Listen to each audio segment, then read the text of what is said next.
Halo Sobat Entrepreneur, selamat datang kembali di channel YouTube saya. Pada kesempatan kali ini kita akan membuat video untuk membahas saham-saham yang teman-teman kita ada di grup WhatsApp untuk analisakan saham-sahamnya. Jadi seperti yang teman-teman perhatikan kita sudah rekap saham-saham yang akan kita bahas di video kali ini. Namun sebelum kita sampai ke topik pembahasan, saya ingin ingatkan kembali kepada teman-teman semua. Bagi teman-teman yang ingin bergabung bersama kita, trading bareng bersama Mirae Asset Sekuritas, teman-teman dapat klik link yang akan kita sertakan di deskripsi. Nanti ketika teman-teman klik link tersebut, teman-teman akan langsung berkomunikasi dengan saya dan saya akan pandu bagaimana caranya untuk membuka akun Mirae Asset Sekuritas. Benefitnya apa? Nanti ketika teman-teman membuka akun Mirae Aset Sekuritas under saya akan masukkan teman-teman ke dalam dua grup, yang dimana grup pertama itu ada grup yang bisa menjadi suatu tempat untuk kita saling berdiskusi. Di sini seperti yang teman-teman perhatikan, di sini kita saling berdiskusi dan di sini kita sangat aktif, di sini kita saling sharing dan juga belajar. Jadi di sini merupakan suatu wadah yang saya rasa tepat untuk teman-teman yang ingin berkembang untuk bisa menjadi trading yang mandiri gitu, daripada teman-teman masuk grup yang berbayar, bahkan teman-teman nggak tahu siapa yang punya grupnya, bahkan kita nggak tahu metodenya benar atau salah, apakah bisa dia bimbing kita dengan lebih baik atau tidak, ya daripada teman-teman bayar, menghabiskan uang, bakar uang, mindset teman-teman terbentuk dengan tidak benar, baru pondasi teman-teman juga salah, itu sangat berbahaya nanti untuk kedepannya gitu. Di sini juga ada satu grup yang dimana grup ini merupakan untuk, informasi, jadi di sini hanya saya yang bisa menyampaikan informasinya, seperti yang teman-teman perhatikan di sini saya selalu sharing-kan, berita-berita dan juga saham-saham yang menarik untuk teman-teman perhatikan. Jadi misalnya ada saham-saham yang, berpotensi atau yang menarik, kita selalu sharing-kan di grup yang VIP-nya, gitu. Jadi bagi teman-teman yang ingin join, teman-teman dapat klik, nanti kita akan langsung, pandu bagaimana caranya untuk membuka akun Mirai Aset Sekuritas. Di sini kita pertama kali forecasting untuk indeks kita. Seperti yang teman-teman ketahui, indeks kita di perdagangan hari ini ditutup menguat plus 0,99% dan memang kita tahu juga di 30 November ini merupakan suatu fenomena terjadi rebalancing dari MSCI. Jadi bagi teman-teman yang ingin melihat saham-saham apa aja yang dijual atau yang di inflow oleh MSCI, teman-teman boleh lihat misalnya kode broker CS, lihat saham-saham apa aja yang mereka outflow dan saham-saham apa aja yang mereka inflow. Jadi teman-teman bisa jadikan referensi untuk um, mempertimbangkan saham-saham tersebut untuk apakah layak untuk kita simpan di dalam portofolio atau tidak gitu.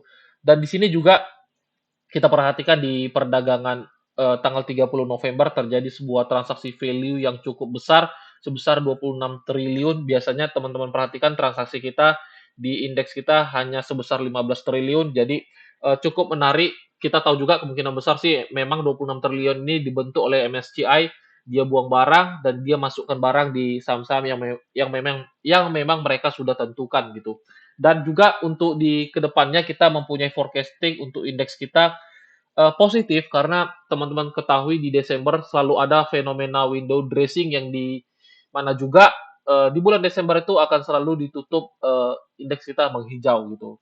Jadi kita masih punya forecasting yang positif untuk pergerakan indeks IHSG kita. Memang kita menunggu suatu konfirmasi yaitu ketika dia break di level resisten 7.111-nya, tapi kita yakin dan percaya dalam waktu dekat dia akan break area tersebut dan kemungkinan besar dia akan kejar supply level kita di level harga 7315 sampai 7373 gitu. Jadi teman-teman harus perhatikan portofolio teman-teman, lihat saham saham apa aja yang teman-teman koleksi dan pastikan ada nggak sih saham-saham yang teman-teman simpan untuk memanuver indeks kita gitu. Dan salah satu saham yang wajib teman-teman simpan sebenarnya adalah saham perbankan dan itu adalah BBRI. Kemarin saya sudah beberapa kali calling untuk saham BBRI karena apa? Karena saham itu merupakan saham yang lagging dibanding saham-saham perbankan lainnya seperti BBCA dan juga Mandiri gitu. Dan ya teman-teman bagi yang sudah punya barang saya sarankan hold aja sahamnya. Kalau mau taking profit lakukan ketika menjulang akhir Desember dan bagi teman-teman yang belum punya barangnya, ketika terjadi suatu koreksi, manfaatkan momentumnya untuk beli kembali saham BBRI karena saham tersebut masih menarik. Teman-teman juga harus ketahui bahwasanya di awal semester 1 biasanya sektor perbankan itu akan rally yang dimana didukung juga saham perbankan itu biasanya membagikan dividen itu di awal tahun.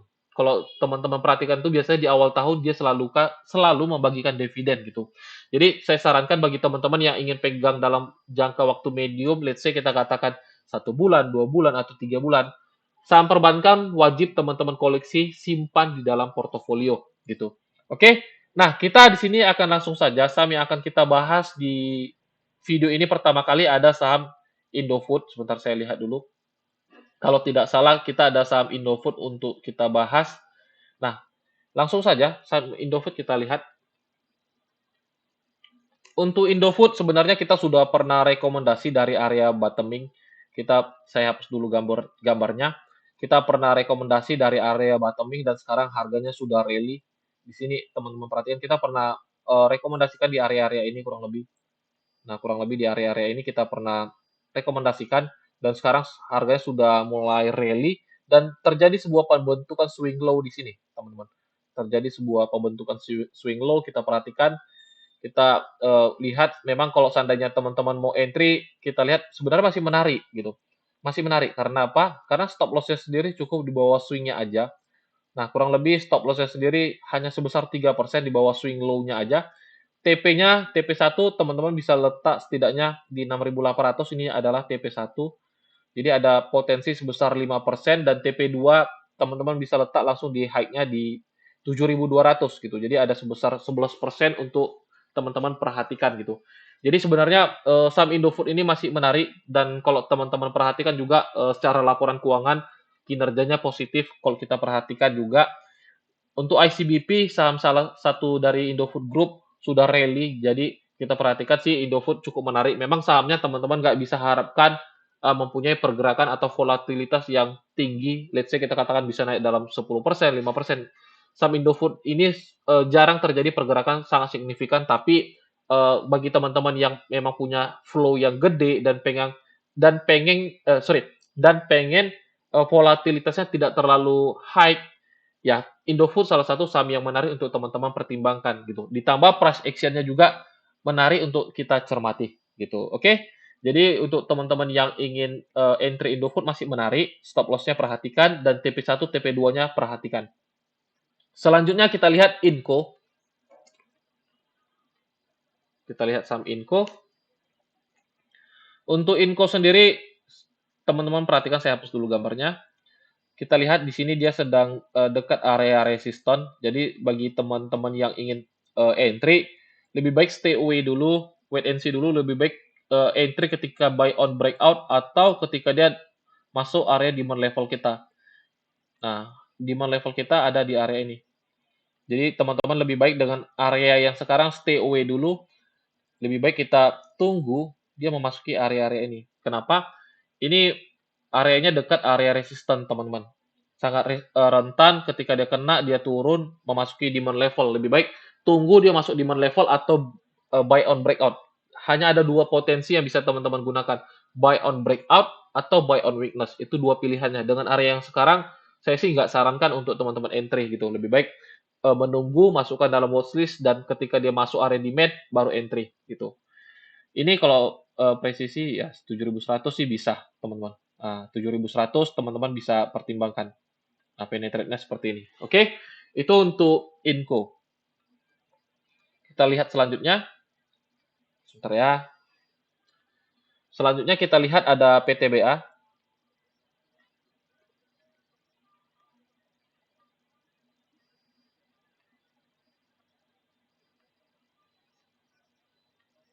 Bentar, agak nge-lag ya.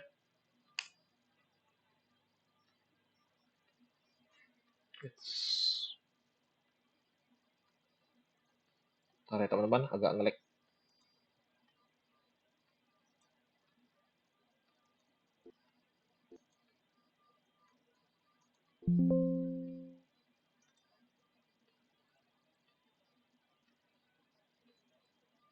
Nah, PTBA seperti yang teman-teman perhatikan, sebentar saya hapus dulu supaya tidak memakan tempat.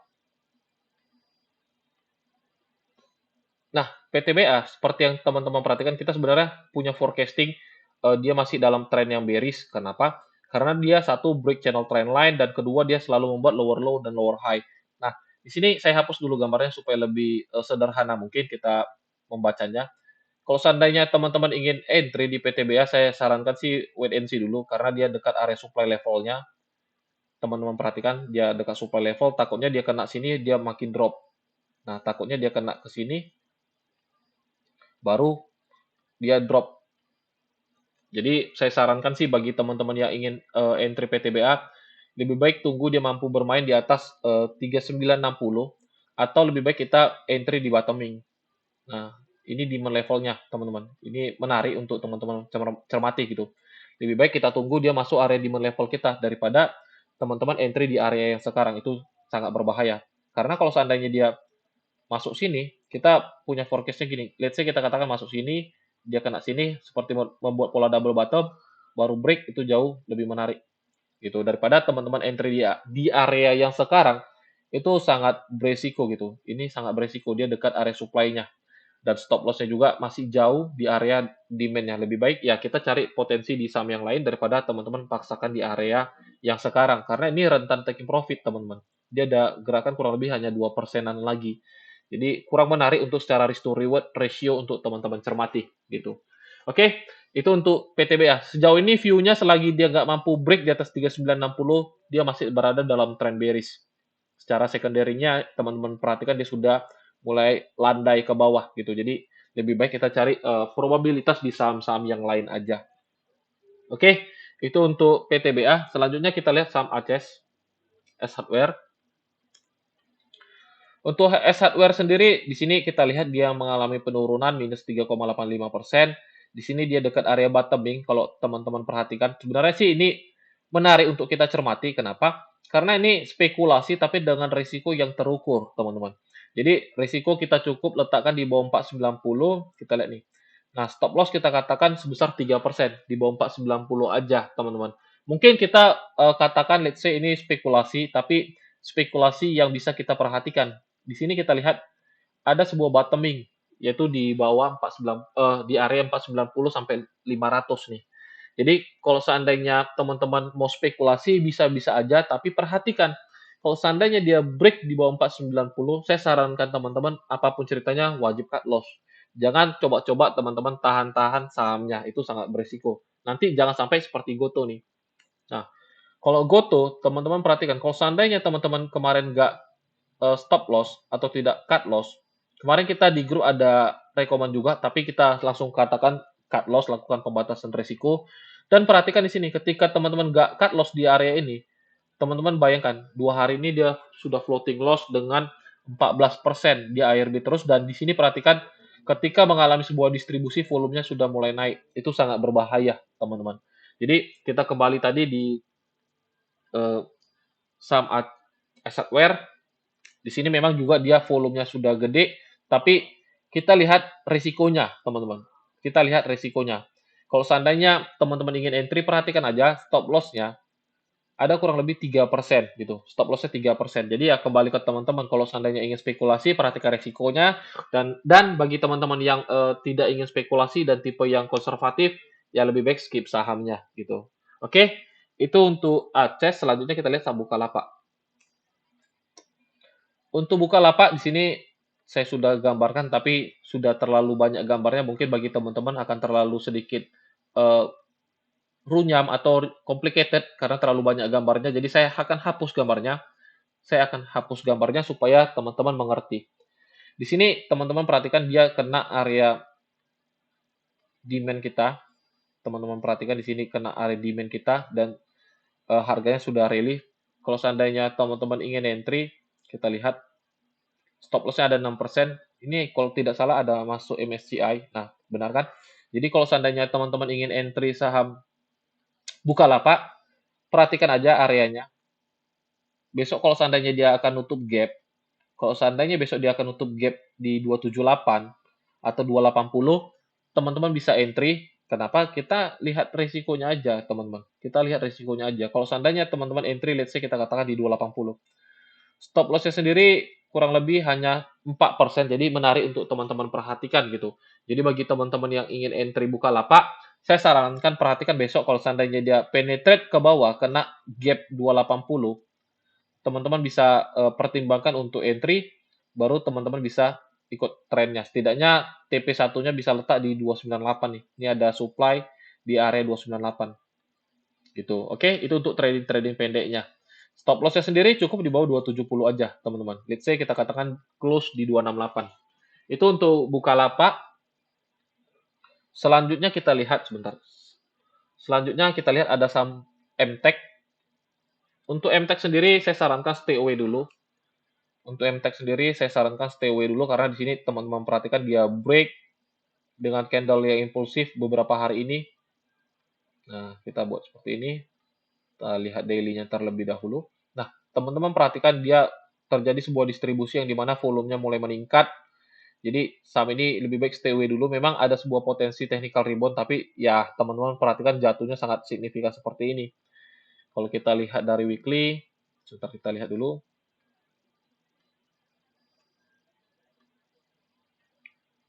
Sebentar ya.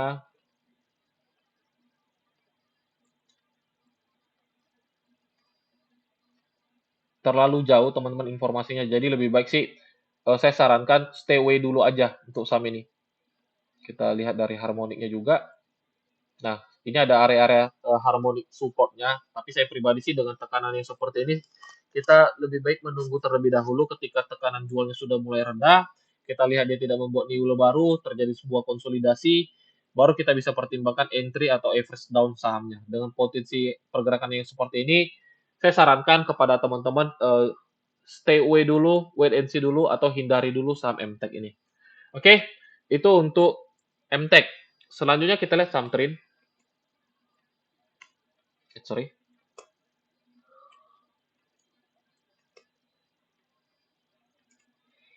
Untuk TRIN, teman-teman perhatikan secara majority trend, dia mengalami sebuah tekanan yang sangat luar biasa. Dia dalam fase yang distribusi atau bearish. Nah, di sini kita lihat ada kenaikan sebesar 22,69%, tapi ya teman-teman perhatikan volumenya ini sebenarnya agak unik ya. Agak unik. Teman-teman perhatikan volume tiba-tiba di sini menghilang, di sini ada kembali muncul volume, tapi ya volumenya nggak signifikan, bahkan tidak lebih besar dari area-area sebelumnya di sini. Jadi kenaikannya tidak didukung buying power yang kuat gitu. Kenaikannya tidak didukung dengan buying power yang kuat.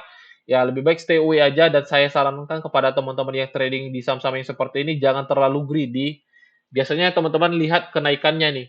Nah, teman-teman harus ketahui mungkin let's say kita katakan kenaikannya ini hanya dilakukan oleh beberapa pihak. Oke, nah ketika kenaikan teman-teman, dia butuh likuiditas untuk distribusi. Dia butuh likuiditas. Jangan sampai teman-teman jadi likuiditas untuk mereka exit gitu. Jangan nanti likuiditas teman-teman tuh menjadi tempat mereka exit. Jadi jangan sarankan, saya nggak sarankan teman-teman entry di saham yang seperti ini. Apalagi kalau besok dia naik lagi, ya teman-teman jangan greedy. Tahu gitu besok, tahu gitu saya kemarin masuk, tahu gitu saya kemarin masuk. Jangan sampai seperti itu, teman-teman. Jadi salah satu market maker itu untuk membuat kita greedy itu ketika kita nggak mau beli, ya bisa aja dia terus naikkan sahamnya sampai terjadi sebuah ada likuiditas, baru dia akan distribusi gitu. Jadi ya saya sarankan sih lihat price actionnya dulu, apalagi lihat secara tren dia mengalami sebuah penurunan, dia belum membuat higher high baru atau new high baru. Jadi ya saya sarankan lebih baik hindari dulu saham yang seperti ini. Terlepas besok naik atau tidak ya kembali ke teman-teman. Yang penting tahu resikonya. Saya pribadi jujur saya nggak ingin entry di saham yang seperti ini. Gitu, sangat beresiko. Lebih baik tunggu struktur barunya kebentuk seperti apa, baru teman-teman bisa pertimbangkan entry daripada terlalu berspekulasi dengan posisi harga yang seperti ini. Gitu, oke? Itu untuk trend ya. Kalau seandainya sudah masuk sih ya manfaatkan gejolaknya besok untuk untuk exit. Jangan manfaatkan untuk entry lagi. Saya sarankan sih. Terlalu rentan, ada 310 resisten, 364 resisten. Ya kembali ke teman-teman deh. Saya pribadi sih nggak rekomen di saham yang seperti ini. Nah, selanjutnya SMBR.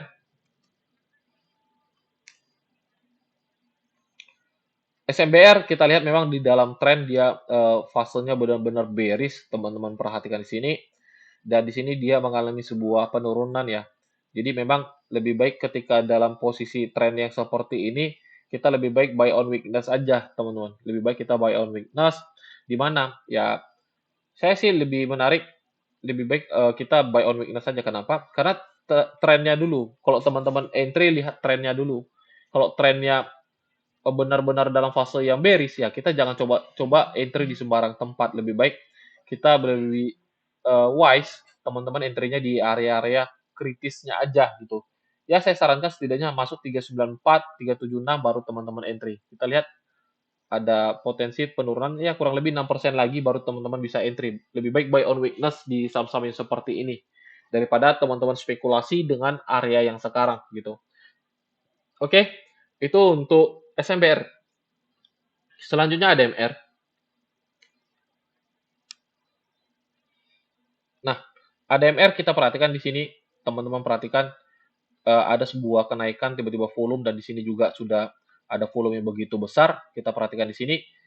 Ini teman-teman perhatikan sebenarnya secara pergerakan harganya nggak kemana-mana nih. Kita lihat nih harganya nggak kemana-mana, ya kan? Nah, ketika harga nggak kemana-mana, teman-teman bisa buat seperti ini. Saya sharingkan kepada teman-teman bagaimana melihat mekanisme pasar dan juga bagaimana caranya membaca psikologi market gitu. Ini teman-teman bisa katakan merupakan area white space namanya. Nah, kita buat seperti ini.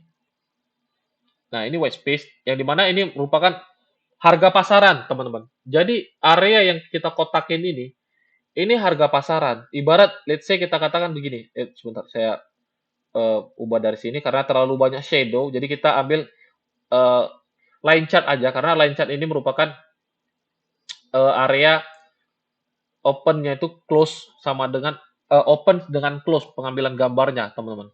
Nah, kita lihat seperti ini kurang lebih. Sebentar ya. Ini merupakan area white space namanya, teman-teman. Sebentar. White space itu area pasaran. Ibarat gini.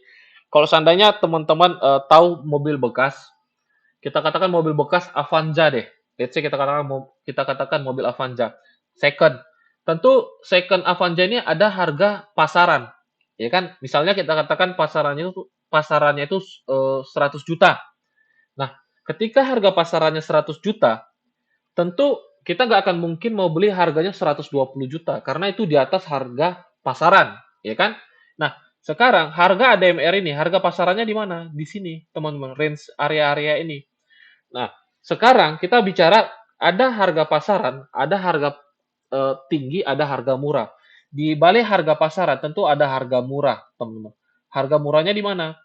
Ya, teman-teman bisa perhatikan di area ini, kurang lebih. Nah, ini merupakan area murah namanya. Sebentar ya, kita tandang seperti ini. Nah, di balik harga pasaran ada harga murah, teman-teman. Let's say kita katakan eh, harga pasaran Avanza 100 juta. Nah, tapi ada showroom second nih. Tentu showroom second menjual harga pasaran Avanza 100 juta kan. Ketika dia mau ngambil mobil second di pembeli, dia nggak akan mungkin ambil harga pasaran, teman-teman. Kenapa? Karena ya dia jual pasaran itu 100 juta, nggak mungkin dia ambil di pasar 100 juta sebagai showroom second. Tentu dia ambil harga murah. Let's say di mana? Di 90 juta, teman-teman. Dia ambil harga murah 90 juta dan dia jual di 100 juta. Kurang lebih seperti itu gambarannya. Karena saya dulu bekerja di otomotif. Dia ambil harga 90 juta, harga murah, baru jual di harga pasaran di 100 juta. Nah, sekarang ADMR ini harga pasarannya di mana? Teman-teman lihat secara white space. Harga pasarannya kurang lebih di 1.600-an sampai di 2.000-an. Ini harga pasarannya. Memang range-nya agak gede itu harga pasarannya. Sekarang teman-teman lihat nih, kalau seandainya dia masuk ke area yang kita kuningin, teman-teman, kurang lebih 1.600 sampai 1.530, ya itu merupakan area murahnya, teman-teman. Jadi kalau seandainya dia masuk area itu, ya teman-teman bisa baca psikologinya di situ. Ketika dia masuk area yang warna kuning, itu tandanya area murah namanya, seperti ilustrasi mobil second tadi. Tapi ingat, kalau seandainya teman-teman perhatikan rupanya harganya break lagi ke bawah, ya wajib cut loss gitu. Kenapa? Karena harganya bukan murah lagi, tandanya pasar sudah nggak minat lagi barangnya, sehingga harganya akan drop lagi gitu. Jadi psikologinya harus teman-teman mengerti, teman-teman. Sekarang kalau seandainya teman-teman mau entry di harga open, misalnya let's say 16.30, perhatikan aja stop loss-nya. Stop loss-nya cukup gede, 7%, jadi kita presisikan aja teman-teman, kita lebih baik batasi resiko. Nah, kita buat seperti ini. Sebentar ya, kita lihat stop loss-nya. cukup di bawah 15.30 aja. Nah, jadi kalau seandainya besok teman-teman harga tiba-tiba break di bawah 15.30, let's say kita katakan 15.20, kita lihat 2 tick di sini 15.20 ya. Nah, ada sebesar 7% stop loss-nya. Ada sebesar 7% untuk stop loss teman-teman. 6,5% di level 16.20 sebentar. Saya paskan dulu.